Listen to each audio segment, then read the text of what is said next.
Welcome to A Perfect Place to Start. I'm Catherine, and on this channel we do home decor and DIY projects. For today's video, I have some really fun shabby chic French farmhouse DIYs that are perfect for everyday decor. So if that sounds like something that you are interested in, I hope you stick around, like, and subscribe. So this first piece is a piece that I picked up from a garage sale, I believe. It's a planter box, and I've had it for several years. I have even used it just by itself without doing anything to it. It's designed to actually go outside. I'm not going to be putting it outside, but I did go ahead and paint the inside as well. I'm using Crystal Waverly chalk paint today. It gives it a very light blue shade, kind of a coastal look, I guess, if you're going for that. But these screws are sticking out after I got them painted. I didn't really like how it looked, so I'm going to go ahead and add some hot glue to those screws and my half beads. I got these half beads at Amazon, and I will link them down in my description box, but these are really great to use if you want to cover up things like screws or to give it like a more design to your piece. And there's not a lot to it. They are easily paintable, and so this turned out really high-end looking, I think, after I placed the beads on there. So this piece of greenery I picked up in an Amazon return store that we have in my area. I paid $5 for it. I will see if I can find it on Amazon. If I can't, remember Hobby Lobby sells these giant pieces of greenery all attached together as well. Definitely be on the lookout for them to be on sale because they are a good price if you can find it on sale. And then here it is, styled in some decor. I lose my breath whenever I see you. You stole my heart, what is it that you do? My life was great till you added colors. For this project, we're going to be using a cheese grater. I find these all the time at thrift stores. This one was in really like roughed up shape, but definitely had a vintage feel. I decided to go ahead and paint mine with some white Waverly chalk paint. This might have been folk art chalk paint, but any white chalk paint will do. If you don't want to cover up the rusted look for a more vintage look, you can totally just add the flowers instead of painting it. I wanted to give it a little bit more of a white feel to go with the rest of my DIYs, but that's totally up to you. All I did was add some flowers that I also picked up at a garage sale, and here is it styled in some decor. You set my world on fire. You're my heart's desire. I just wanna love you, Hi friends, are you enjoying today's video? I hope so. If you haven't hit that like button yet, consider hitting it now. It helps my channel grow and it helps my video be seen by other people. So for this project, we're going to make a picture frame earring holder. I picked this picture frame up at, I believe, Salvation Army. I think I paid about $5 for it. It was a really nice piece of wood frame, and I'm just taking some of my Cashew Waverly chalk paint and a chippy brush, and I'm only going to go over this with one coat. So picture frames are, again, something I find all the time at garage sales and thrift stores. You can find just about any type of picture frame you are looking for if you go thrifting. So once I get that all covered, I took some different sizes of ribbon that I picked up at the Dollar Tree, and I'm just going to string them all along the back of my picture frame. I think I have about 4 pieces of lace all together, and then all I did was hot glue them. You could also use a staple gun if you would like. And I took some of my solo wood flowers and I glued a couple at one side of the frame, and then I glued some more at the bottom side of the frame, making a shabby bow as well, and then gluing my flower into the middle of my shabby bow. And then here it is, styled with some of my earrings. I absolutely love this piece. It is definitely one of my favorites. oh, take me away. I want you for myself every single day. You set my world on fire.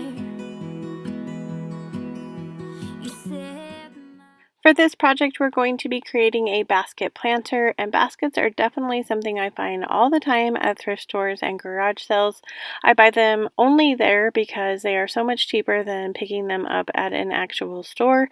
You can pay $30 to $40 to $60 for a nice basket, and if you look at garage sales or thrift stores, you can find those same baskets for only a few dollars. So all I'm going to do is add some white folk art chalk paint to this entire basket.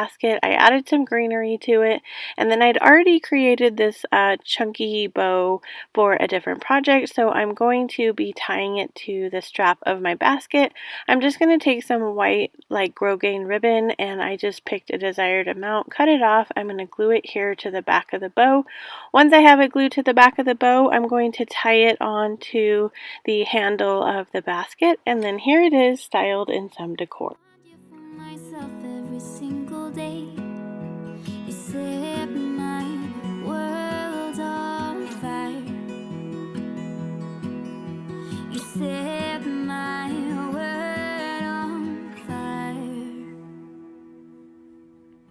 I don't know what I'd do without you. You make me smile, what is it that you do? My life was great till you added colors. So for this project, I thought I would show you just another way to use baskets. This one was kind of like a basket purse.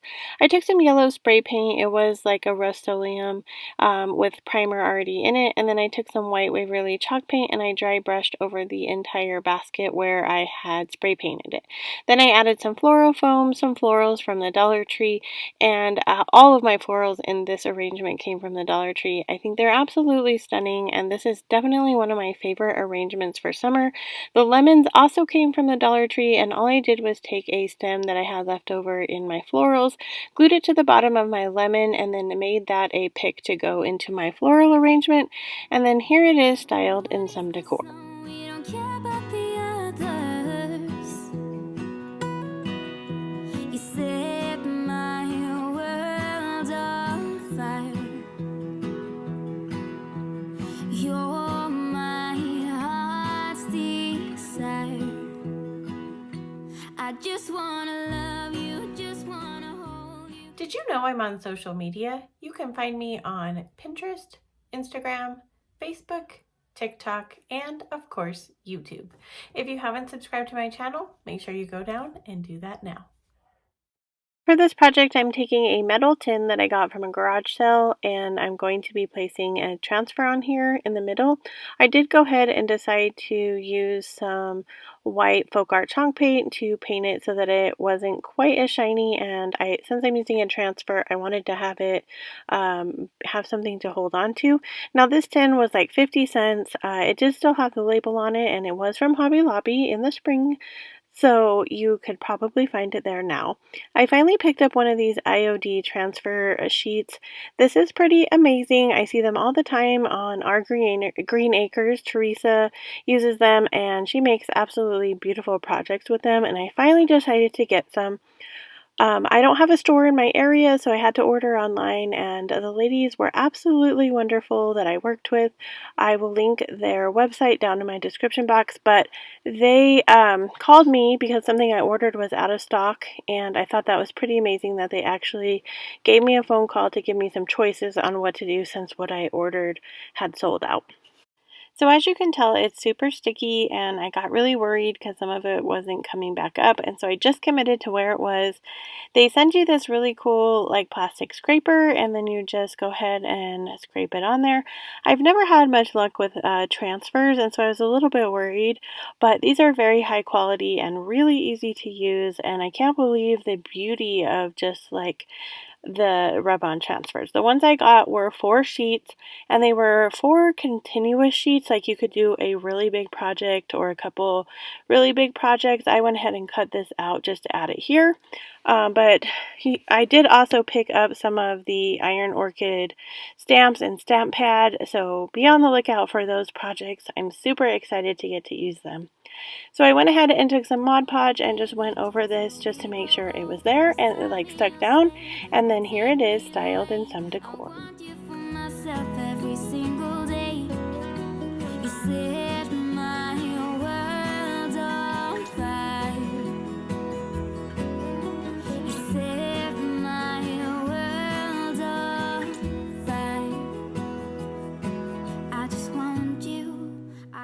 If you made it this far, I'm so thankful that you're here and that you're with me watching my videos, and I hope you're loving the projects. If you are, here are some other shabby chic farmhouse decor that you can check out. And as always, wherever you are in your journey is a perfect place to start, and I will see you in my next video.